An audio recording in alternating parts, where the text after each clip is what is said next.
आज हम लोग यूनिट कन्वर्जन के बारे में सीखेंगे। यूनिट कन्वर्जन कैसे करते हैं और ये सभी जो है बच्चों को भ्रम रहता है कि कैसे इसको हम लोग एक यूनिट से दूसरे यूनिट में कैसे चेंज करें। अब ये जो है पैमाने के तौर पर भी होता है कि हाँ, पैमाना अगर पूछा जाता है, जैसे मैथ में भी पूछता है कि 1 मिलीमीटर बराबर कितना सेंटीमीटर, तो बच्चे जो है बता नहीं पाते हैं, कन्फ्यूजन रहता है हमेशा। तो हम लोग क्या करेंगे कि आज इसको बहुत ही सरल ढंग से इसको कन्वर्ट करना सीखेंगे। एक इकाई से दूसरे इकाई में कैसे हम लोग कन्वर्ट करते हैं। ये फिजिक्स का पहला टॉपिक्स है, ये मैथ से भी रिलेटेड है। ये अगर आप पैमाना सीख लेते हैं तो कोई भी आपका जो है क्वेश्चन है, मैथ का है, साइंस का है, वो सभी क्वेश्चन इसमें हल कर पाएंगे और बहुत ही सरल ढंग से आज इसको सीखेंगे हम लोग।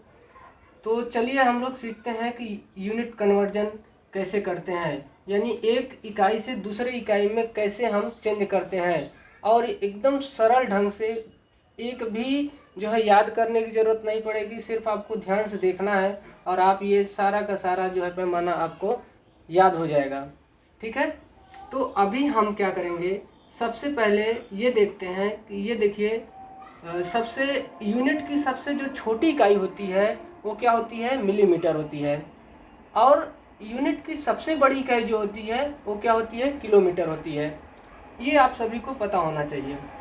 तो जब हम छोटी इकाई से बड़ी इकाई की ओर बढ़ते हैं, ठीक है, तो हम लोग क्या करते हैं कि इसमें हम लोग भाग करते हैं। छोटी इकाई से जब हम बड़ी इकाई की ओर जाते हैं, आगे की ओर बढ़ते हैं, तो हम लोग क्या करते हैं, भाग कर देते हैं। ठीक है, तो यहाँ पर देखिए, छोटी इकाई से बड़ी इकाई की ओर अगर हम लोग जाएंगे तो हम लोग क्या करेंगे, इसे भाग दे देंगे। कैसे करेंगे अभी हम बताएंगे इसको कन्वर्ट करके। और जब हम बड़ी इकाई से छोटी इकाई की ओर आते हैं तो भाग का उल्टा क्या होता है, गुणा होता है।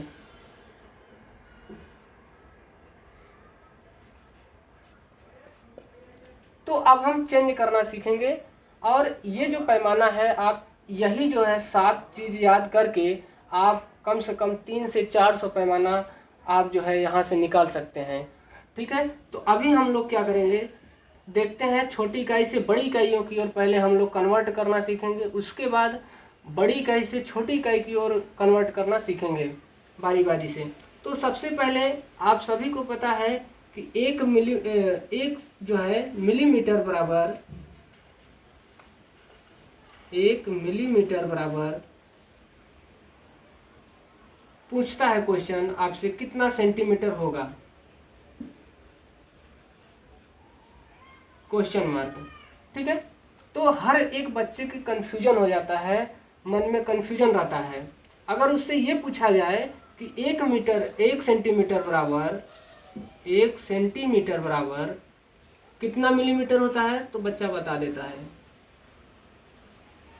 क्योंकि वो रटा हुआ रहता है। तो 1 सेंटीमीटर में कितना होता है, 10 मिलीमीटर।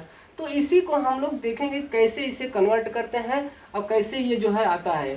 तो सबसे पहले हम लोग क्या करेंगे कि ये देखेंगे कि 1 मिलीमीटर बराबर कितना सेंटीमीटर होता है। और अब हम लोग क्या कर रहे हैं कि जब हम छोटी इकाई से बड़ी इकाइयों की ओर जाते हैं तो क्या करते हैं, भाग देते हैं। तो हमें ये पता होना चाहिए कि जो चीज़ पूछा जाता है, ठीक है, जो चीज़ पूछा जाता है और जो चीज़ दिया रहता है। तो देखिए यहाँ पर क्या दिया है, 1 मिलीमीटर दिया है, यानी मिलीमीटर दिया है, सेंटीमीटर पूछ रहा है। तो देखते हैं कि ये जो खाना है, एक एक खाना जो है 10-10 mm का माना जाता है। हाँ, तो अब हम क्या करेंगे कि जब छोटी से बड़ी इकाई की ओर जा रहे हैं, यानी कि मिलीमीटर से बड़ा क्या होता है, सेंटीमीटर होता है। तो अभी एक खाना हम आगे गए हैं तो क्या करेंगे, 10। एक खाना जो है, हर खाने को 10 माने हैं, तो ये हमारा 10 हो जाएगा। मगर हम भाग किस में देंगे, भाग देंगे 1 में। ठीक है, तो 1 बटा कितना हो जाएगा, 10। तो 1 मिलीमीटर बराबर कितना हो जाएगा, 1/10 सेंटीमीटर होगा। अब इसे जो है आप इस दूसरे ढंग से भी लिख सकते हैं, इसे 0.1 सेंटीमीटर भी लिख सकते हैं, और इसे एक और तरीके से लिख सकते हैं, 10⁻⁻1 सेंटीमीटर। यानी अगर एग्जाम में कोई भी तरीका दिया है तो आप कन्फ्यूजन नहीं होंगे, आप इसी तरीके से पैमाना को कन्वर्ट करेंगे। ठीक है, तो 1 मिलीमीटर बराबर 1/10 सेंटीमीटर। अब हम लोग क्या करेंगे, इसी को अभी हम देखते हैं दूसरा कि 1 मिलीमीटर बराबर कितना जो है मीटर होता है, या दूसरा अगर हम ले लेते हैं, मान लेते हैं यहाँ से 1 सेंटीमीटर बराबर कितना मीटर होता है। यहाँ से देख देते हैं 1 सेंटीमीटर बराबर कितना मीटर होता है, क्वेश्चन मार्क। तो अभी हम देखिए सेंटीमीटर हमारा दिया हुआ है, मीटर पूछ रहा है, तो देखते हैं कितना खाना आगे गया है। तो जो हमें दिया है उसे हम नहीं लेंगे, इसके आगे का देखते हैं कितना खाना आगे गया था, 1 खाना और 2 खाना। तो पहला खाना 10 है और दूसरा खाना 10 है, तो 10 × 10 कितना हो जाएगा, 100 हो जाएगा पहला चीज़। और हमें भाग देना है तो हमें 1 में भाग दे देना है, ठीक है, यानी 1 बटा कितना हो जाएगा, 100 मीटर हो जाएगा, ठीक है। तो 1 सेंटीमीटर बराबर कितना हो जाएगा, 1 बटा 100 मीटर। अब हम ये देखते हैं कि ये हमारा सही है या गलत है। बच्चे से पूछ लिया जाता है कि एक मीटर में कितना सेंटीमीटर होता है, यहाँ पूछ लिया जाता है 1 मीटर बराबर कितना सेंटीमीटर, तो बच्चा बता देता है 100 सेंटीमीटर होता है, हाँ याद है उसको। मगर अगर ये पूछ लिया जाए कि 1 सेंटीमीटर में कितना मीटर होता है, तो बच्चा कन्फ्यूजन में पड़ जाता है, ठीक है, बता नहीं पाता है। तो यहाँ पर ध्यान से देखना है, केवल माइंड में यही 7 चीज़ों को रखना है कि जो चीज़ दिया है और उसके कितने खाना आगे जाना है। तो देखिए 2 खाना आगे जाना है, तो 1 खाना को 10, दूसरा खाना को 10, तो 10 × 10 यानी 100 हो जाएगा, और भाग देना है 1 में, तो 1 बटा 100 क्या हो जाएगा, मीटर हो जाएगा।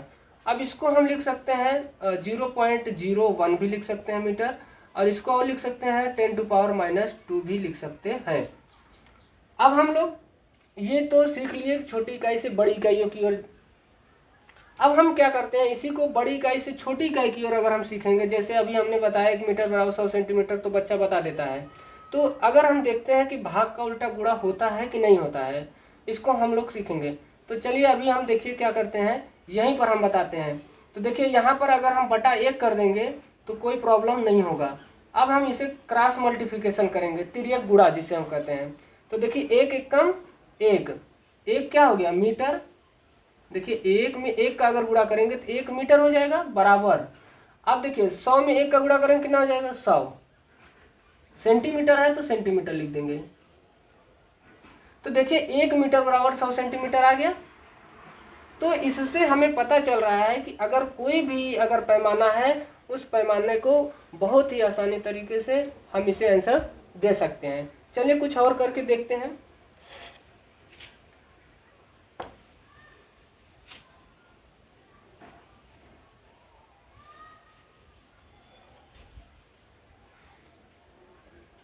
मान लेते हैं हम लोग कि 1 मीटर में कितना किलोमीटर होता है, 1 मीटर में कितना किलोमीटर होता है। तो यहाँ पर हम लिखते हैं 1 मीटर बराबर कितना किलोमीटर होता है।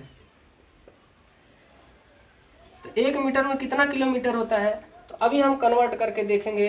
देखिए मीटर हमें दिया है, किलोमीटर पूछ रहा है, कितना खाना आगे जाना है, 1 खाना, 2 खाना, 3 खाना। तो देखिए 10 इसमें हो गया, 10 इसमें हो गया, 10 इसमें, तो तीनों का गुणा कर देंगे। 10 × 10 100, 100 में 10 का गुणा करेंगे कितना हो जाएगा, 1000। तो आप यहाँ पर लिख देंगे 1000। भाग किसमें देना है, 1 में, तो 1 ऊपर कर देंगे, ठीक है, 1 बटा कितना हो जाएगा, 1000, एकदम सिंपल।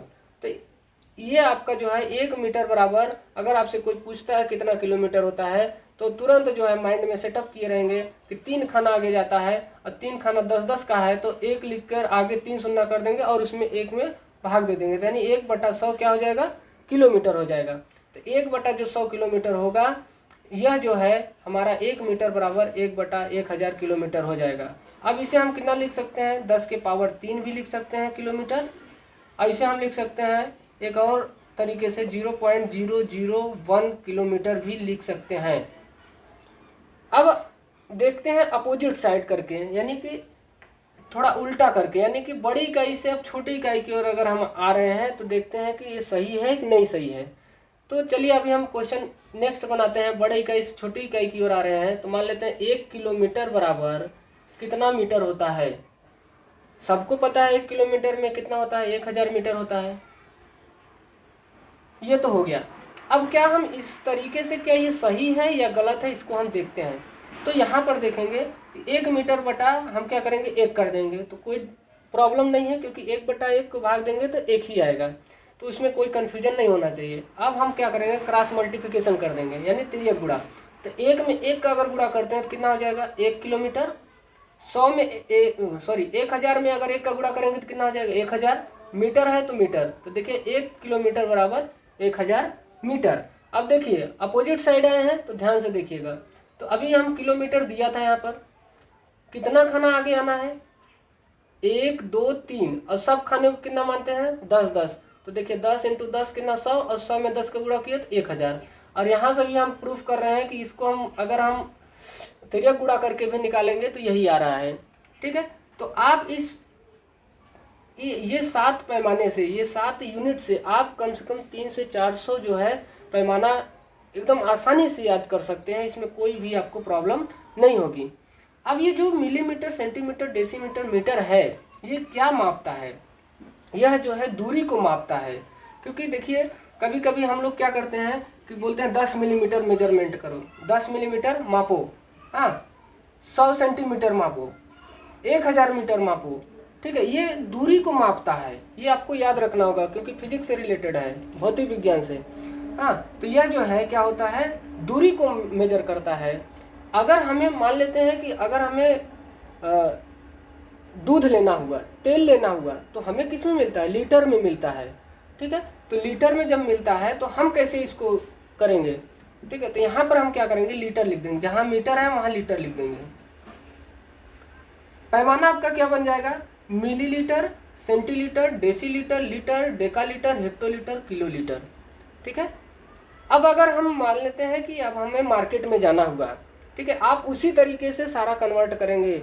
अगर कोई कन्फ्यूजन होगा तो आप कमेंट करेंगे, हम फिर से इस चीज़ को फिर से एक बार दोबारा वीडियो बनाएंगे और थोड़ा सा ज़्यादा डिटेल में समझाएंगे ताकि और क्लियर हो जाए। अब मान लेते हैं कि हमें मार्केट गए और मार्केट में हमें लेना है, आलू लेना है, बैगन लेना है। हाँ, तो हम लोग क्या करते हैं कि बोलते हैं दुकानदार से एक बोरी आलू दे दीजिए या एक टोकरी आलू दे दीजिए, नहीं देगा, क्योंकि वो क्या करेगा, तौलेगा। जब तक तौलता नहीं है, भार होता है ना, आलू बैगन टमाटर ये सब क्या होता है, भार होता है, तो उसको जब तक तौलेगा नहीं तब तक हमें देगा नहीं। तो होता क्या है कि मान लेते हैं हमें गए हम मार्केट में, तो हमें क्या हम बोले कि जो है हमें 5 किलोग्राम जो है हमें आलू चाहिए, 5 किलो आलू चाहिए। तो 5 किलो आलू क्या करता है, वो तौलता है ना। ठीक है, या तो तौलता है, अब उसे लीटर में तो नहीं नाप के देता है आलू को या चीनी को, हाँ गुड़ को, उसे तौलता है, भार है। तो हम यहाँ क्या करेंगे, जहाँ मीटर लीटर है वहाँ ग्राम कर देंगे। क्या कर देंगे, ग्राम। तो क्या फार्मूला बन जाएगा, मिलीग्राम, सेंटीग्राम, डेसीग्राम, ग्राम, डेकाग्राम, हेक्टोग्राम, किलोग्राम। ठीक है, तो चलिए हम यहाँ पर लिख देते हैं, देखिएगा यहाँ पर ग्राम हो जाएगा, मिलीग्राम, सेंटीग्राम, डेसीग्राम, ग्राम, सॉरी यहाँ ग्राम, देखिए यहाँ ग्राम लिखा हुआ है ना, वही चीज़ है, यहाँ नहीं लिखेंगे, ग्राम यहाँ पर लिखा हुआ है। डेकाग्राम, हाँ हेक्टोग्राम, किलोग्राम हो जाएगा। ठीक है, अब अगर हम मान लेते हैं कि हमें चाहिए एक किलोग्राम बराबर कितना होता है, 1 kg। देखिए यहाँ किलोमीटर था, यहाँ kg हो गया, यानी 1 किलोग्राम बराबर कितना होता है, 1000 ग्राम। अब अगर इसी को अगर हम देखेंगे कि ये सही है कि नहीं सही है, तो फिर से देखते हैं। मान लेते हैं अगर हम पूछ लिए कि 1 किलोग्राम में कितना ग्राम होता है, तो देखिए 1 किलोग्राम दिया है, सबसे पहले दिया हुआ है, अब पूछ क्या रहा है, ग्राम में। ठीक है, ग्राम में पूछ रहा है तो ग्राम यहाँ पर है, तो कितना खाना आगे, 1 2 3, तो देखिए हर खाने को 10 10 मानते हैं, तो 10 × 10 × 10 कितना होता है, 1000। तो देखिए 1000 ग्राम। यानी इससे ये निष्कर्ष निकलता है कि अगर कोई भी हमारा क्वेश्चन है पैमाने का, तो यहाँ से हम जितना चाहें उतना पैमाना निकाल सकते हैं, बहुत ही आसानी तरीके से। ठीक है, उम्मीद करते हैं आप सभी सीख गए होंगे, और अगर ये वीडियो अच्छा लगा तो इसे लाइक, सब्सक्राइब एंड शेयर जरूर करें, ज़्यादा से ज़्यादा लोगों में शेयर करें, ताकि आने वाला जो एग्ज़ाम में है आप लोग को किसी तरीके से पैमाना से रिलेटेड अगर कोई क्वेश्चन है, मैथ का क्वेश्चन है, साइंस का कोई क्वेश्चन है, कोई भी आपका क्वेश्चन छूट ना पाए। ठीक है, तो धन्यवाद।